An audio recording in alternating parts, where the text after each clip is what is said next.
Hello hi everyone welcome back to a new session. അപ്പോൾ എല്ലാവരും എന്താണ് exam എടുത്ത് വരികയല്ലേ, പഠിക്കുന്നില്ലേ? അല്ല ഇപ്പോൾ പെർഫെക്റ്റ് ആണ്, പ്രോപ്പർ ടൈം ടേബിൾ ഒക്കെ വെച്ച് പഠിക്കാൻ തുടങ്ങിയല്ലേ? എക്സാം ആണ് എന്നെങ്കിൽ ടെൻഷൻ ആവുന്നുണ്ടോ? ടെൻഷൻ ആവണമെങ്കിൽ ഒരു കാര്യമില്ല. കാരണം എന്താണ്, ഒരാവശ്യമില്ല, വെറുതെ ടെൻഷൻ അടിച്ചിട്ടുള്ളതും കൂടി ഇല്ലാതാക്കുന്നത്. അപ്പോൾ നമ്മൾ തന്നെ എപ്പോഴും നമ്മുടെ 100% നമ്മൾ എന്ത് ചെയ്യണം?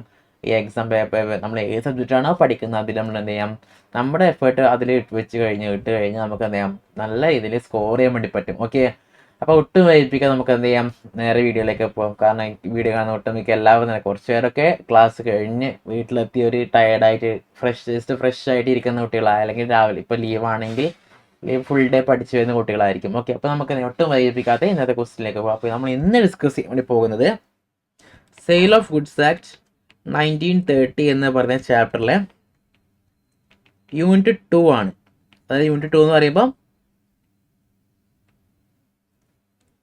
Conditions and warranties. ഇതാണ് നമ്മൾ ഇന്ന് ഡിസ്കസ് ചെയ്യാൻ വേണ്ടി പോകുന്ന ഇന്നത്തെ ചാപ്റ്റർ. ഓക്കെ, അപ്പം നമുക്ക് ഒട്ടും വൈകിപ്പിക്കാതെ ക്വസ്റ്റിലേക്ക് പോകാം.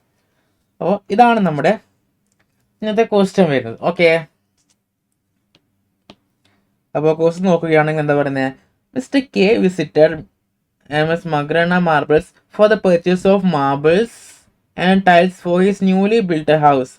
He asked the owner of the shop, Mr. J, to visit his house prior to supply so that he can clearly ascertain the correct mix and measurements of marbles and tiles. അപ്പോൾ ഇവിടുത്തെ parties ആരൊക്കെയാണ്? Mainly mister കെയും ഉണ്ട്, mister ജെയും ഉണ്ട്. ഈ K എന്ന് പറയുമ്പോൾ എന്താണ്? കസ്റ്റമറാണ്, ഇയാളാണ് സെല്ലർ. ഓക്കെ, അപ്പോൾ ഇയാൾ മിസ്റ്റർ കെ എന്ത് ചെയ്തു, മിസ്റ്റർ ജെയിനോട് പറഞ്ഞു പുതിയ വീട് എടുക്കുന്നുണ്ട്. അപ്പോൾ എന്ത് ചെയ്യണം, വീട്ടിൽ വന്നിട്ട് എന്ത് ചെയ്യണം, വീട്ടിൻ്റെ ഏരിയസ് ഒക്കെ നോക്കിയിട്ട് എന്ത് ചെയ്യണം, കറക്റ്റ് മെഷർമെൻറ്റ് നോക്കിയിട്ട് എന്ത് ചെയ്യണം, അതിനനുസരിച്ചുള്ള മാർബിൾസ് ആൻഡ് ടൈൽസ് സപ്ലൈ ചെയ്യണം. അതായത് വീട് നോക്കിയിട്ട് ഒരു ഏരിയ ഉണ്ടാവുമല്ലോ, വീട് ചുറ്റോളം നോക്കിയിട്ട് അതിനനുസരിച്ചിട്ടുള്ള ഫ്ലോർ മെഷർമെൻറ്റ് ആയിട്ട് അതിന് കറക്റ്റായിട്ടുള്ള ഒരു ടൈൽസ് മാർബിൾസ് സപ്ലൈ ചെയ്യണം എന്ന് പറഞ്ഞു. Okay, Mister J agreed and visited the house on the next day. അപ്പോൾ ജെ എന്ത് ചെയ്തു, നെക്സ്റ്റ് ഡേ പോയിട്ട് വീട് കണ്ടു. Okay, he inspected the rooms in the first floor and the car parking space. Mister K insisted him to visit the second floor as well as because the construction pattern was different. Mister J ignored the above suggestion. അപ്പോൾ Mister J എന്ത് ചെയ്തു, അടുത്ത ദിവസം വീട്ടിലേക്ക് വന്നു, first ഫ്ലോറും അതായത് ground ഫ്ലോറും parking ഏരിയയും എന്തത് ഇൻസ്പെക്ട് ചെയ്തു. അപ്പോൾ മിസ്റ്റർ കെ പറഞ്ഞു എന്ത്, മുകളിൽ നല്ല സെക്കൻഡ് ഫ്ലോറും ഫസ്റ്റ് ഫ്ലോറും സെക്കൻഡ് ഫ്ലോറും കൂടെ ഒന്ന് ചെക്ക് ചെയ്യണം. കാരണം അതിൻ്റെ വേണമെങ്കിൽ ഡിഫറെൻ്റ് ആകാൻ വേണ്ടി ചാൻസ് ഉണ്ട്. മീൻസ് ഫ്ലോർ ഡിഫറെൻ്റ് ആകാൻ വേണ്ടി ചാൻസ് ഉണ്ട്. ഇപ്പോൾ നമ്മുടെ വീടൊക്കെ ഓരോ ഇപ്പോഴത്തെ പുതിയ വീടൊക്കെ താഴെ കുറച്ച് ചെറുതായിരിക്കും, മേലിൽ വലുതായിരിക്കാം എന്നുള്ള രീതിയിലല്ലേ ഓരോരോ വീടൊക്കെ പണിയുന്നത്.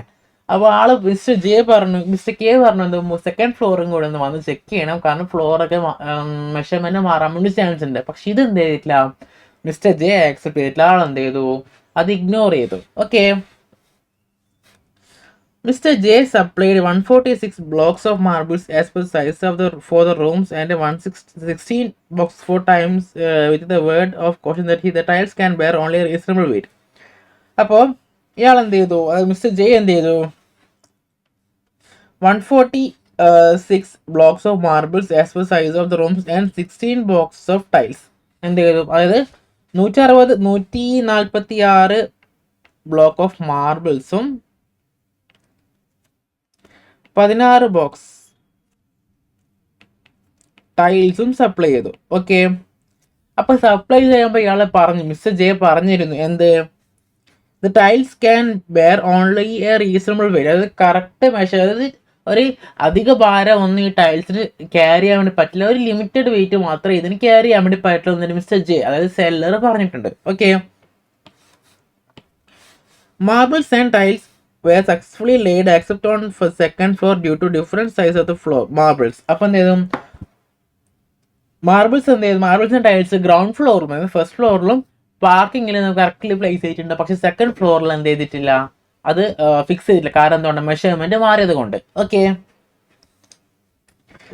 Tiles fitted in the parking space were also got damaged due to the weight of vehicle came for unloading cement bags. അപ്പോൾ അതായത് ഗ്രൗണ്ട് പാർക്കിങ്ങിൽ പാർക്കിംഗ് ലോട്ടിൽ നമ്മൾ പ്ലേസ് ചെയ്ത ടയേഴ്സ് എന്ത് ചെയ്തു, ഡാമേജ് ആയി. എന്തുകൊണ്ട്?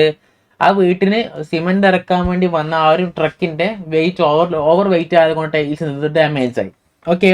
Mr. K asked Mr. J for the replacement of the marbles and tiles, to which Mr. J refused, taking the plea that the marbles were as per the measurement and it was unsafe to fit the tiles at the parking area as it cannot take a heavy load. അപ്പോൾ എന്ത് ചെയ്തു, mister K പറഞ്ഞു എന്ത്, എനിക്ക് tile damage ആയതുകൊണ്ട് mister K ജയനോട് പറഞ്ഞു എനിക്ക് tiles replace ചെയ്ത് തരണം.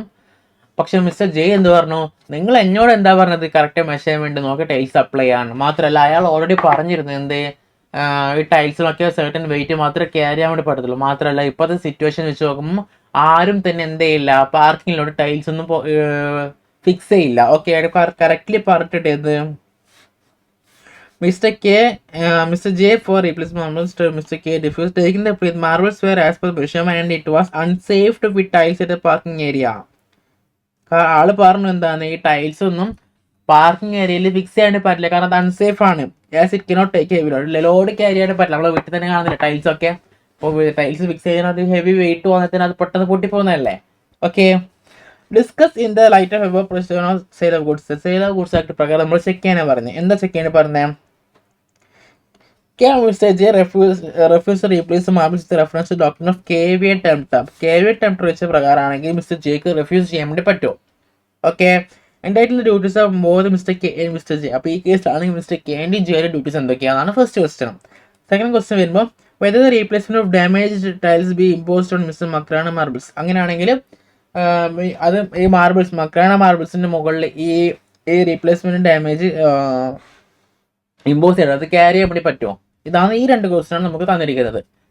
അപ്പോൾ ഓക്കെ, ക്വസ്റ്റ്യൻ കറക്റ്റ് ആയില്ലേ, ക്വസ്റ്റ്യൻ പെർഫെക്റ്റ് ആയില്ലേ? അതായത് കെ ജെനോട് എന്ത് ചെയ്തു, മാർബിൾസ് സപ്ലൈ ആയിട്ട് പറഞ്ഞു, വീട്ടിൽ വന്നിട്ട് മെഷർമെന്റ് എടുക്കാണ്ട് പറഞ്ഞു. ജെ വന്നു, മെഷർമെന്റ് എടുത്തു, പാർക്കിംഗ് ലോട്ട് മെഷർമെന്റ് എടുത്തു, സെക്കൻഡ് ഫ്ലോർ മെഷർ ചെയ്യാണ്ട് പറഞ്ഞ ആളെന്ത് ചെയ്തിട്ടില്ല, ഇഗ്നോർ ചെയ്തു. ഇയാൾ അടുത്ത ദിവസം തന്നെ സപ്ലൈ ചെയ്തു, പക്ഷെ എന്ത് ചെയ്തിട്ടില്ല, ഗ്രൗണ്ട് ഫ്ലോറിലും ഫസ്റ്റ് ഫ്ലോറിലും പാർക്കിംഗ് ലോട്ടിൽ ഫിക്സ് ചെയ്തു, പക്ഷെ സെക്കൻഡ് ഫ്ലോറിൽ ഫിക്സ് ചെയ്യാൻ പറ്റില്ല, മെഷർമെന്റ് തെറ്റിക്കൊണ്ട്. മാത്രമല്ല ഹെവി വെയിറ്റ്, അത് അപ്പോൾ വീട്ടിലേക്ക് സിമെന്റ് ഇറക്കാൻ വേണ്ടി വന്ന ട്രക്കിന് ഓവർ വെയിറ്റ് കാരണം എന്ത് ചെയ്തു, പാർക്കിംഗ് ലോട്ടിൽ ഫിക്സ് ചെയ്ത ടൈൽസ് ഡാമേജ് ആയി. മിസ്റ്റർ കെ എന്നിട്ട് ജെനോട് പറഞ്ഞു ടൈൽസ് മാറ്റി തരണം. അപ്പോൾ കെ പറഞ്ഞു എന്താണ്, ജെ പറഞ്ഞു റിഫ്യൂസ് ചെയ്തിട്ട് എന്ത് പറഞ്ഞു, നിങ്ങൾ എന്നോട് എന്താ പറഞ്ഞത്, കറക്റ്റ് മെഷർമെന്റ് നോക്കിയിട്ട് എന്ത് ചെയ്യണം, അതിനനുസരിച്ചിട്ട് സപ്ലൈ ചെയ്യാനാണ് പറഞ്ഞു. ഞാൻ സപ്ലൈ ചെയ്തു. മാത്രമല്ല ഇക്കാലത്ത് ആരും തന്നെ എന്ത് ചെയ്യില്ല, പാർക്കിങ്ങിലോട്ട് ടൈൽസ് ഫിക്സ് ചെയ്യില്ല, കാരണം അതിന് വെയിറ്റ് എടുക്കാണ്ട് പറ്റില്ല. ഇതാണ് നമ്മളുടെ പ്രൊവിഷൻ. ഓക്കെ, ഇതാണ് നമ്മുടെ കേസിനായി വരുന്നത്. അപ്പോൾ നമുക്ക് എന്താണ്, ഇത് കെ വി ടെംപ്റ്റർ പ്രൊവിഷൻ പ്രകാരം നമുക്ക് എന്താണ് നമ്മുടെ ആൻസർ ചെയ്യാനാണ് പറഞ്ഞത്. ഓക്കെ. അപ്പോൾ ഇത് നോക്കുകയാണെങ്കിൽ ഇത് 6 മാർക്ക് ക്വസ്റ്റ്യൻ ആണ്. 2 ക്വസ്റ്റ്യൻ മാത്രം. അപ്പോൾ എന്താണ്, ഇതിന് 3 മാർക്സ് ഈച്ച് ആണ് വന്നിരിക്കുന്നത്. കാരണം ഒരു സിനാരിയോ തന്നിട്ട് ഒരു ക്വസ്റ്റ്യൻ ചോദിക്കുക. അപ്പോൾ ഈ 2 ക്വസ്റ്റ്യൻ നമ്മൾ സെപ്പറേറ്റ് ക്വസ്റ്റ്യൻ ആയി ട്രീറ്റ് ചെയ്യണം നമ്മൾ ആൻസർ ചെയ്യാൻ വേണ്ടിയിട്ട്. ഓക്കെ. അപ്പോൾ ക്വസ്റ്റ്യൻ മനസ്സിലായില്ല. അപ്പോൾ നമുക്ക് എന്ത് ചെയ്യാം, ഇത് ആൻസർ ചെയ്യാം. അപ്പോൾ ഓക്കെ, ആൻസർ ടു ക്വസ്റ്റ്യൻ്റെ ഹെഡിങ് കൊടുത്തു. ഓക്കെ, ഫസ്റ്റ് വൺ, ഒന്നാമത്തെ ക്വസ്റ്റ്യൻ. കാരണം നമുക്ക് 2 ക്വസ്റ്റ്യൻ ചോദിച്ചിരിക്കുന്നത്, അപ്പോൾ അതിന് ഒന്നാമത്തെ ക്വസ്റ്റ്യൻ. ഓക്കെ. അപ്പോൾ ശരിക്കും പറഞ്ഞാൽ ഇത് എഴുതുന്നുണ്ടെങ്കിൽ എന്ത് ചെയ്യണം, ഇവിടെ നോക്കുകയാണെങ്കിൽ ക്വസ്റ്റ്യൻ നമ്പർ 1ന്റെ തന്നിട്ട് 2 ക്വസ്റ്റ്യൻ ചോദിച്ചിരിക്കുന്നത്. അപ്പോൾ നമ്മൾ എന്ത് ചെയ്യണം, അങ്ങനെ എഴുതുകയാണെങ്കിൽ സെൻറ്റർ എഴുതിക്കുകയാണെങ്കിൽ ഇവിടെ മാർജിൻ ഉണ്ടായിരിക്കും. അപ്പോൾ പുറത്തായിരിക്കണം ഈ നമ്പർ 1 എഴുതേണ്ടത്. ഓക്കെ. പ്രൊവിഷൻ എഴുതി, എന്താണ്,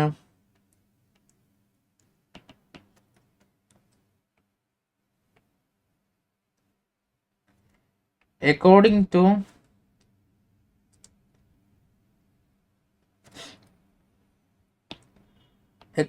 to the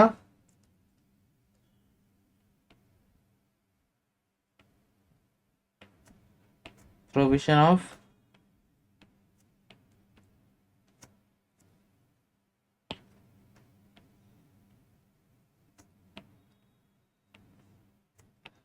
Sale of Goods Act 1930,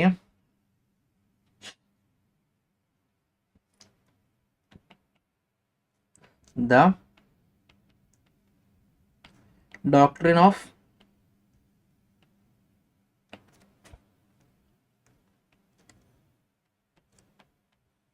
caveat emptor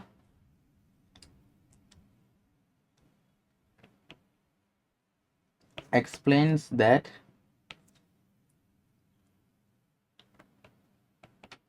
it is the duty of the buyer to make sure that the goods or products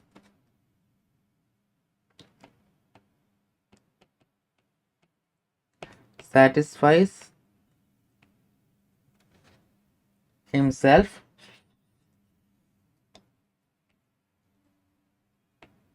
before buying, and he have to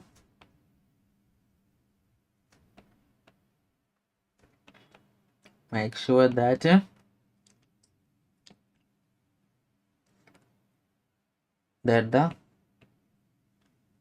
said product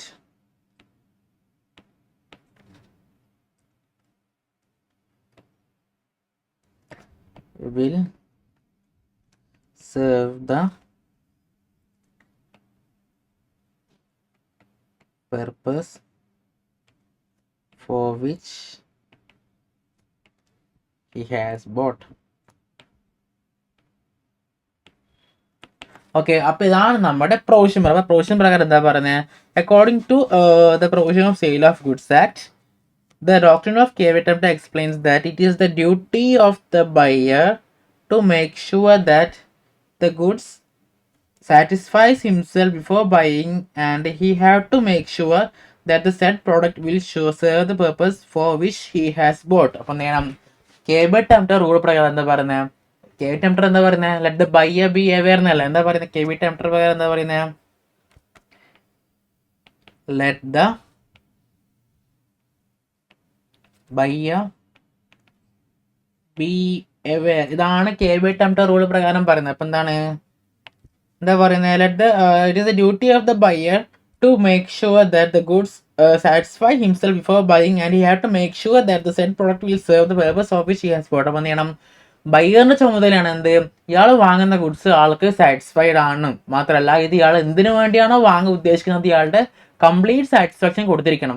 അത് എന്തിനു വേണ്ടിയാണോ വാങ്ങുന്നത് ആ വാങ്ങുന്നതിന്റെ purpose complete ചെയ്യാൻ വേണ്ടി പറ്റണം. ഇതാണ് നമ്മുടെ കേവിയറ്റ് എംപ്റ്റർ റൂൾ പ്രകാരം. നമുക്ക് ഈ സെയിംസ് ആണ് നമുക്ക് ബ്രാക്കറ്റിൽ എഴുതാം. That is let the buyer be aware. Okay, അപ്പൊ ഇതാണ് നമ്മുടെ പ്രൊവിഷൻ. നെക്സ്റ്റ് അനാലിസിസ് എഴുതാം. River facts. In this case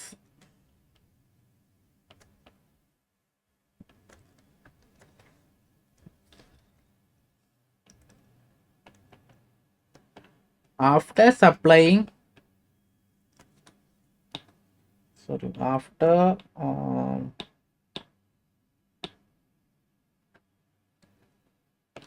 after receiving the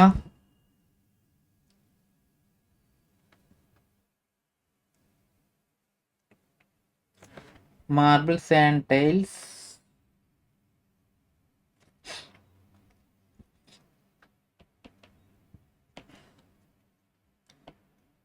Mr. K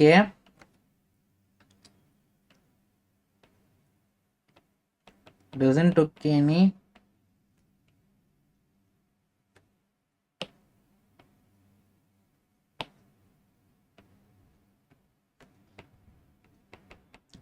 initiative to examine the goods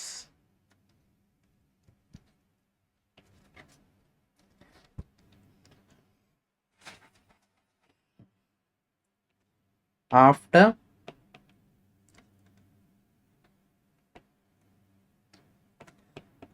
fixing the tiles in the parking lot, it got damaged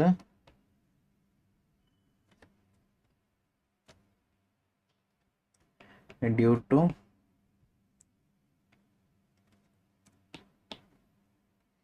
heavy weight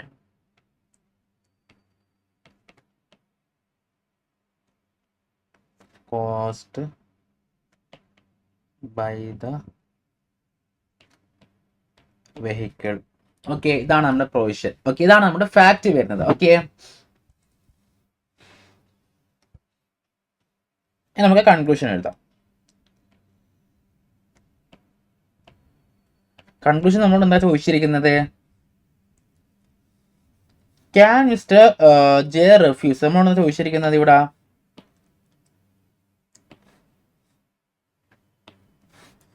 can Mister J refuse to replace mum with reference to doctrine of caveat emptor എന്നല്ല. അതായത് നമുക്ക് ആൾക്ക് refuse ചെയ്യാൻ വേണ്ടി പറ്റുമോ എന്നല്ല നമുക്ക് പറയുന്നത്, റെഫ്യൂസ് ചെയ്യാൻ വേണ്ടി പറ്റുമോ. അതാണ് നമ്മളോട് ഇന്നത്തെ ക്വസ്റ്റ്യൻ ചോദിച്ചത്. അപ്പോൾ എന്താണ്, റെഫ്യൂസ് ചെയ്യാൻ വേണ്ടി പറ്റുമോ ഇല്ലയോ? യെസ്, ഇയാൾക്ക് എന്ത് ചെയ്യാം, മിസ്റ്റർ ജെക്ക് ക്ലിയർലി റെഫ്യൂസ് ചെയ്യാം. എന്താണ് here mister J can refuse to replace the marbles as he had supplied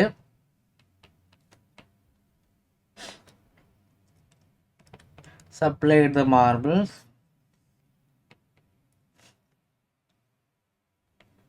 as per the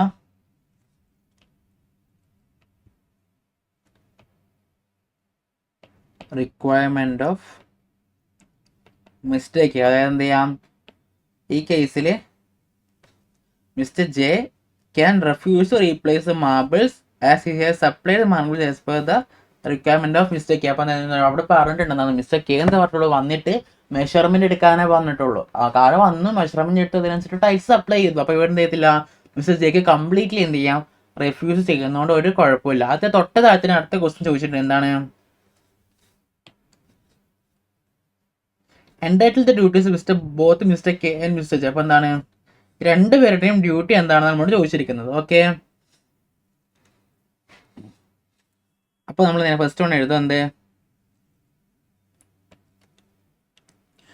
duty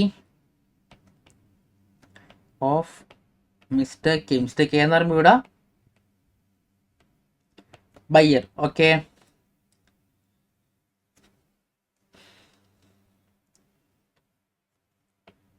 he have to examine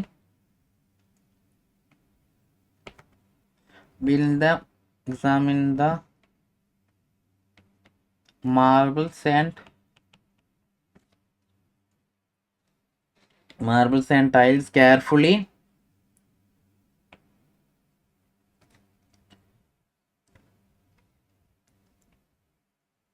before fixing and he have to follow the caution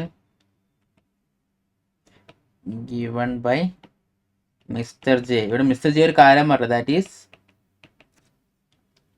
mister J ഇവിടെ ഒരു case പറഞ്ഞില്ല, എന്താണ് question പറഞ്ഞില്ല, എന്താണ് the tiles can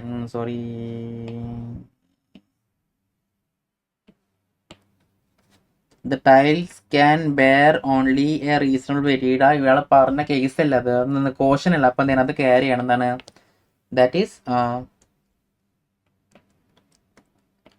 the tiles can carry only reasonable wait. Okay, ഇതാണ് reasonable wait. Okay, അപ്പോൾ ഇതാണ് mister കെന്റെ duty. അതായത് he have to examine the marbles and tiles carefully before fixing and he have to follow the caution given by Mr. G. ഇതാണ് നമ്മുടെ mister K, അതായത് ബയ്യറിന്റെ duty. എന്താണ് mister ജെയുടെ duty? അതായത് സെല്ലറിന്റെ duty എന്താണ്? ഡ്യൂട്ടി ഓഫ് മിസ്റ്റർ ജെ, അതായത് സെല്ലറിന്റെ duty എന്താ വരുന്നത്? സെല്ലറിന്റെ duty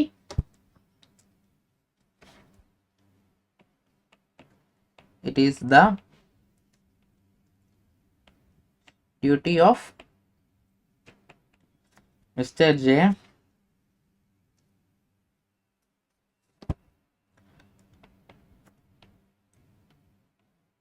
to make sure that the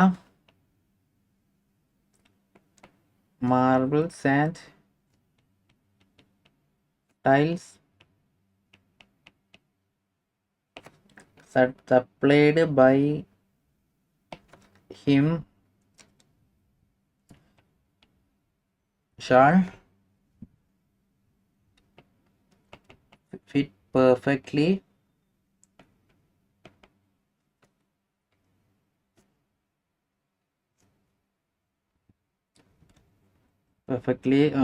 which was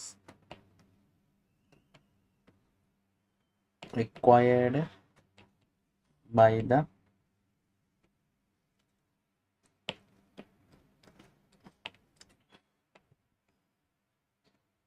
buyer. അപ്പോൾ എന്താണ് ഡ്യൂട്ടി വരുന്നത്? Duty of mister J to make sure that the marbles and tiles supplied by him shall fit perfectly. അപ്പോൾ എന്താണ് mister ജെയുടെ പ്രകാരം ഇയാൾ ബയർ എന്താണോ പറഞ്ഞത്, എന്തിനു വേണ്ടിയാണോ ആ പേർപ്പസ് വേണ്ടത്, അതിനനുസരിച്ചിട്ടുള്ള രീതിയിലായിരിക്കും ടൈൽസ് ആണ് സപ്ലൈ ചെയ്യേണ്ടത്. ഇവിടെ മിസ്റ്റർ കെ എന്താ പറഞ്ഞത്? വന്ന് വീട് ചെക്ക് ചെയ്തിട്ട് മെഷർമെന്റ് എടുക്കാനേ പറ്റുള്ളൂ. ആളെ വന്നു മെഷർമെന്റ് ചെയ്തനുസരിച്ച് ടൈൽസ് സപ്ലൈ ചെയ്തു. സെക്കൻഡ് ഫ്ലോറിൽ ആളെന്ന് ചെയ്തിട്ടില്ല, മെഷർ എടുക്കാത്തന്നെ ഫിറ്റ് ചെയ്തിട്ടില്ല. അപ്പോൾ അവിടെ ഒരു വീഴ്ച വന്നു. ഓക്കെ, ഇതാണ് നമ്മുടെ ഫസ്റ്റ് ക്വസ്റ്റിന്റെ ആൻസർ വരുന്നത്. ഓക്കെ, അതായത് പ്രൊവിഷൻ, ഫാക്ട്, കൺക്ലൂഷൻ, പിന്നെ രണ്ട് പേരുടെയും ഡ്യൂട്ടീസ്. ഇതാണ് നമ്മുടെ ഫസ്റ്റ് ക്വസ്റ്റിന് ചോദിച്ചിരിക്കുന്നത്. ഓക്കെ, അപ്പം നമുക്ക് എന്ത് ചെയ്തു? 3 മാർക്സിന് നമ്മളിവിടെ ആൻസർ ചെയ്തു. അപ്പോൾ നെക്സ്റ്റ് ക്വസ്റ്റ്യൻ എന്താണ്? സബ് 2 എന്താ ചോദിച്ചിരിക്കുന്നത്? Whether replacement of damage tiles be imposed on Makrana marbles explain. അപ്പോൾ എന്താണ് ഡാമേജ് ടൈൽസിന്റെ കേസ് എന്ത് ചെയ്യണം? മക്രാന മാർബിൾസിന്റെ റീപ്ലേസ്മെന്റ് അതിന്റെ മുകളിൽ ഇമ്പോസ് ചെയ്യാൻ പറ്റുമോ? അത് അയാളുടെ പേരിലാക്കാൻ വേണ്ടി പറ്റുമോ എന്നാണ് നമ്മളോട് ചോദിച്ചിരിക്കുന്നത്. പറ്റുമോ?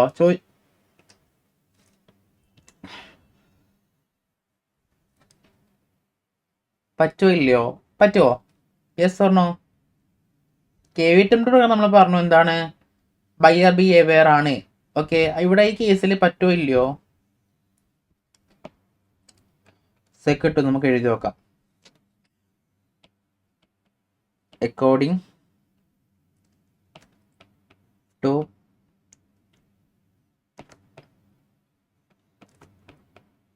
KV ടെംപ്ലർ സെയിം പ്രൊവിഷൻ തന്നെ എഴുതുക. എന്താണ്? It is the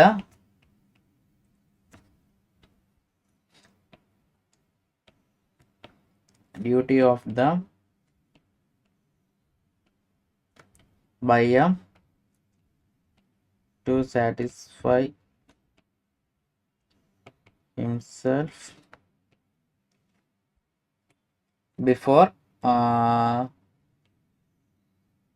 buying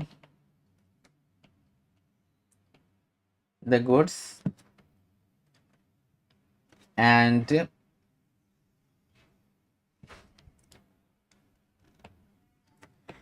he have to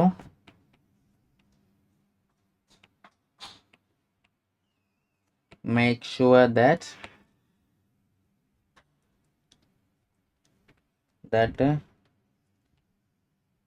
the goods satisfies his purpose. ഇതാണ് നമ്മുടെ പ്രൊവിഷൻ വരുന്നത്. ഓക്കെ, ഇവിടെ second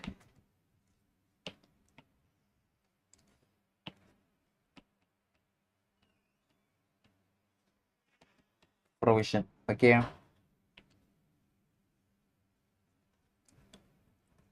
Any fact in this case,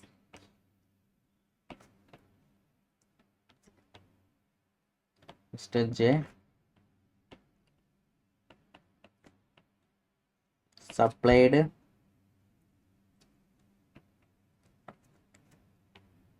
the box of tiles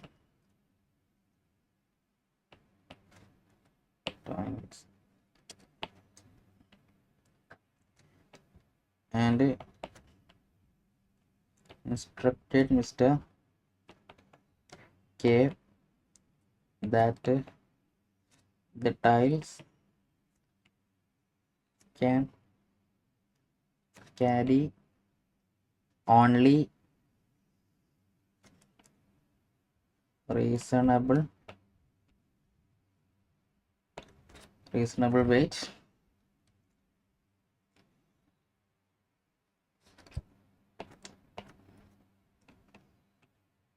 but Mr. K fixed the tiles in the parking lot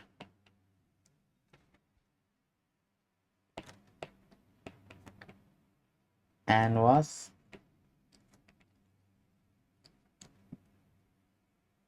damaged. Okay, അപ്പൊ ഇതാണ് നമ്മുടെ fact വരുന്നതാണ്. Mistake ഇവിടെ question നമ്മൾ എന്താ പറയുന്നത്, ടൈൽസിന്റെ കേസിൽ ക്വസ്റ്റ്യൻ ചോദിച്ചിരിക്കുന്നത് റീപ്ലേസ്മെന്റ് ഓഫ് ടൈൽസ് ആണ് ചോദിച്ചിരിക്കുന്നത്. അതുകൊണ്ട് മാത്രം ഞാൻ എന്ത് ചെയ്തത് ഇവിടെ ടൈൽസിന്റെ കേസ് പറഞ്ഞത്. ഓക്കെ ഓക്കെ, ഇവിടെ ഞാൻ എന്താ പറഞ്ഞിട്ടുള്ളത്, മെയിൻലി ടൈൽസിന്റെ കേസ് മാത്രമേ ചോദിച്ചു. അതുകൊണ്ട് മാത്രം ഞാൻ ടൈൽസിന്റെ കേസ് ഞാൻ എഴുതിയത്. കാരണം നമ്മളോട് ഞാൻ പറഞ്ഞത് അനാലിസിസ് എഴുതുമ്പോൾ നമ്മളോട് ക്വസ്റ്റ്യൻ കണക്റ്റഡ് ആയിരിക്കണം നമ്മൾ എന്ത് ചെയ്യേണ്ടത്, ആൻസർ ചെയ്യേണ്ടത്. ഓക്കെ, ഇനി കൺക്ലൂഷൻ എഴുതുമ്പോൾ എന്താണ്,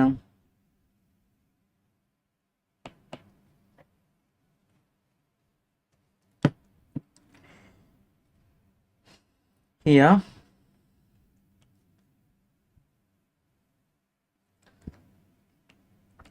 Miss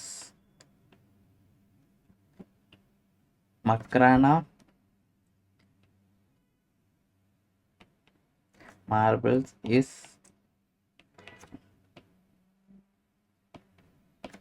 not liable to the buyer, that is Mr. K, as Mr. J already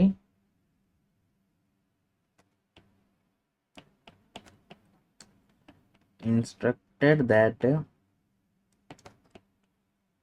the tiles can carry only a reasonable weight. Okay,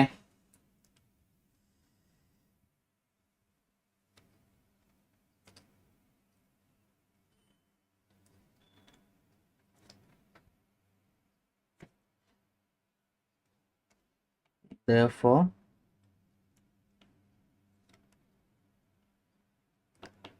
the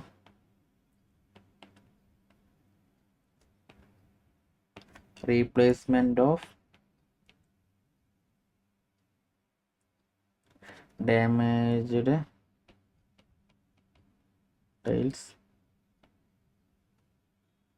cannot be imposed on Miss Makrana Marbles. എന്താണ്, Mr. Makrana Marbles is not liable to the buyer as Mr. J already instructed that the tiles cannot carry only reasonable weight. ഇവിടെ എന്താ പറഞ്ഞ reasonable wait, കാരണം ഇയാളിപ്പോൾ car park ചെയ്യുകയാണെങ്കിൽ may be എന്ത് ചെയ്യാം, ആ ടൈൽസിന് carry wait താങ്ങിയേക്കാം. പക്ഷെ ഇവിടെ വലിയൊരു ട്രക്ക്, അതായത് വിത്ത് സിമെന്റ് അവിടെ പാർക്കിംഗ് ലോട്ടിൽ കയറിയതുകൊണ്ടാണ് ഡാമേജ് ആയത്. Okay, therefore the replacement of damaged tiles cannot be imposed on Mister Makrana marbles. നമ്മൾ ക്വസ്റ്റൻ എന്താ ചോദിച്ചിരിക്കുന്നത്,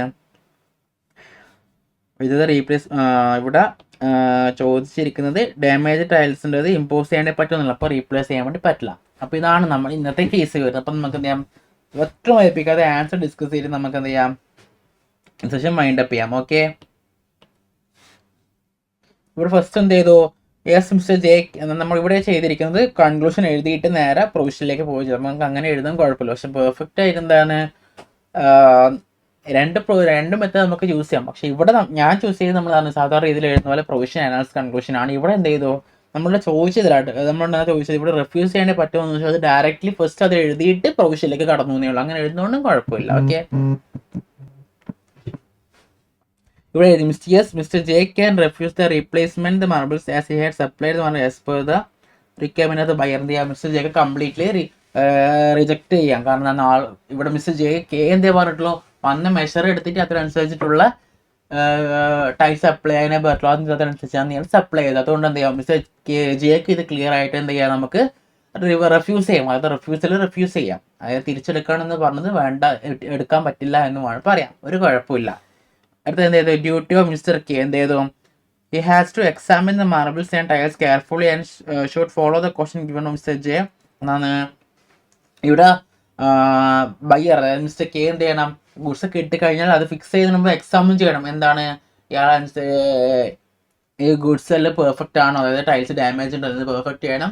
മാത്രമല്ല മിസ്റ്റർ ജെ എന്ത് ചെയ്ത് ഓൾറെഡി പറഞ്ഞിട്ടുണ്ട്, എന്ത് ഈ ടൈൽസ് റീസണബിൾ വെയിറ്റ് ക്യാരി ചെയ്യാൻ പറ്റുമോ, അതെന്ത് ചെയ്യണം, ഉറപ്പ് വരുത്തിയിരിക്കണം. അതാണ് നമ്മുടെ മിസ്റ്റർ ജെ കെയുടെ ഡ്യൂട്ടി വരുന്നത്. മിസ്റ്റർ ജെന്റെ എന്താണ്, that the supplied goods shall be reasonably fit to the purpose which he have by a wants. അപ്പം എന്താണ് മിസ്റ്റർ ജെയുടെ പ്രകാരം എന്താ പറയുന്നത്, മിസ്റ്റർ കെ എന്തിനു വേണ്ടിയാണ്, അതായത് ഇയാളോട് മെഷർ എടുക്കാനല്ല പറഞ്ഞത്, വന്നിട്ട് മെഷർ എടുക്കാനല്ല പറഞ്ഞു. അപ്പം മെഷർ എടുത്തിട്ട് എന്ത് ഉറപ്പ് വരുത്തണം, ഈ വീടിന് കറക്റ്റ്ലി ടൈൽസ് ഫിക്സ് ചെയ്യാൻ പറ്റുമെന്ന് ഉറപ്പ് വരുത്തണം. ഇതാണ് നമ്മുടെ മിസ്റ്റർ ജെയുടെ ഡ്യൂട്ടി വരുന്നത്. അടുത്താണ് ഇവരുടെ പ്രൊവിഷൻ എഴുതി, എന്താണ് according to Dr. K.V. Temta, it is the duty of the buyer to satisfy himself before buying the goods that the goods will serve the purpose which they bought in. അവിടെ നമ്മുടെ provision എഴുതി K V tempter rule പ്രകാരം ഇത് buyer B എന്നുള്ള aspect കുറച്ചും കൂടി ബ്രീഫായിട്ട് എഴുതി. എന്താണ് ഇത് ബയ്യറുടെ ഡ്യൂട്ടി, അത് ഗുഡ്സ് വാങ്ങുമ്പോൾ ബയ്യർ ഡ്യൂട്ടിയാണ് എന്ത്, ഈ വാങ്ങുന്ന ഗുഡ്സ് ആൾ സാറ്റിസ്ഫൈ ചെയ്യുകയും എന്തിനു വേണ്ടിയാണോ ഇത് സാധനം വാങ്ങുന്നത് അതിന് കംപ്ലീറ്റ്ലി ചെയ്യാൻ പറ്റുന്ന രീതിയിലായിരിക്കണം എന്നുള്ളത് ആണ് എന്ത് പ്രൊവിഷൻ വരുന്നത്. അർത്ഥം എന്തായത്, അനാലിസിസ് എഴുതി, കേസ് എന്താണെന്നുള്ളത് എഴുതി. ഓക്കെ, സെക്കൻഡ് ക്വസ്റ്റ്യൻ വരുമ്പോൾ സെയിം പ്രൊവിഷൻ നമ്മൾ ആദ്യം എഴുതിയതാണ്, കെ വി ടെംപ്റ്ററിന്റെ പ്രൊവിഷൻ എഴുതി. ഓക്കെ, ഒരു കുഴപ്പമില്ല. അടുത്തെന്ത് ചെയ്തു, അനാലിസിസ് എഴുതി. എന്താണ് അനാലിസിസ് എഴുതുമ്പം supply the box of tiles, ഞാൻ പറഞ്ഞ ക്വസ്റ്റ്യനിൽ ടൈൽസിനെ മാത്രം ചോദിച്ചുകൊണ്ട് നമ്മൾ ടൈൽസിന്റെ പ്രൊവിഷൻ എഴുതി. എന്താണ് the word caution that the tiles can bear on reasonable weight even though the tiles have been laid on the car parking space and secure damaged later because of the vehicle used on long cement bags were beyond the reasonable weight. അപ്പോൾ എന്താണ് ഇവിടെ parking ലോട്ട് തരുമ്പോൾ വീട്ടിലേക്ക് എന്ന് പറയുമ്പോൾ mainly car parking bike parking ആയിരിക്കില്ല. അപ്പോൾ അതിന് വേണ്ടി ചെയ്താൽ അത് മാത്രമായിരിക്കണം എന്ത് ചെയ്യേണ്ടത്, പാർക്ക് ചെയ്യേണ്ടത്. അല്ലാതെ കൊണ്ടുപോയിട്ട് വലിയ ഹെവി ട്രക്കിലും കൊണ്ട് പാർക്ക് ചെയ്താൽ എന്താണ് ടൈൽസ് പൊട്ടും. ഓക്കെ, അതാണ് നമ്മുടെ പ്രൊവിഷന് അനാലിസിസ് എഴുതുന്നതാണ്. അടുത്ത കൺക്ലൂഷനിലേക്ക് പോകുമ്പോൾ എന്താണ് നടന്നിട്ടുള്ളത്, hence the seller Mr. Makrana Marbles is not liable as the buyer before laying down sale has to satisfy himself that tiles will serve the specific that can be used for parking space only. അപ്പോൾ എന്താണ് ഇവിടെ മാർക്രാന marbles എന്ത് ചെയ്യാൻ പറ്റില്ല, liable അല്ല. കാരണം അവർ already specify ചെയ്ത് ഇവിടെ പാർക്കിങ്ങിലോട്ട് കാർ പാർക്കിങ്ങിലോട്ടാണെങ്കിൽ കാറ് വേണം പാർക്ക് ചെയ്യാൻ, അല്ലാതെ കൊണ്ടുപോയിട്ട് ട്രക്ക് പാർക്ക് ചെയ്യരുത്. Therefore, the replacement of damaged tile cannot be imposed on Mr. Makrana Marbles. അതുകൊണ്ട് തന്നെ നമുക്ക് എന്ത് ചെയ്യാൻ പറ്റില്ല, മിസ്റ്റർ കേക്ക് മിസ്റ്റർ ജെന്റെ മക്രാന മാർബിൾസിനെതിരെ ഈ ടൈൽസ് ഡാമേജ് ആയതിൻ്റെ ഇത് പഴി ചുമക്കാൻ വേണ്ടി പറ്റില്ല. അപ്പോൾ ഇതാണ് നമ്മുടെ ഇന്നത്തെ സെഷൻ വരുന്നത്. അപ്പോൾ ഇത് കുറച്ച് ലെങ്തി ആയ വലിയ ക്വസ്റ്റൻ ആണ്, 6 മാർക്കാണ്, കുറച്ച് ലെങ്തി ക്വസ്റ്റൻ ആണ്. ഓക്കെ, അപ്പോൾ അതുകൊണ്ട് തന്നെ ആ ഒരു സീരിയസ്നെസ്സിലാണ് നമ്മൾ എഴുതാൻ വേണ്ടിയിട്ട്. So I hope you all got the today's session. എന്തെങ്കിലും ഡൗട്ട് ഉണ്ടെങ്കിൽ എന്ത് ചെയ്യണം, ഒരു മടിയും വേണ്ട, എന്ത് ചെയ്യാം, നമുക്ക് ക്ലിയർലി കമൻറ്റ് ബോക്സിൽ ഇട്ടാൽ മതി. Okay, so that's for today's session. So this is Jasir winding out. Tata, bye bye.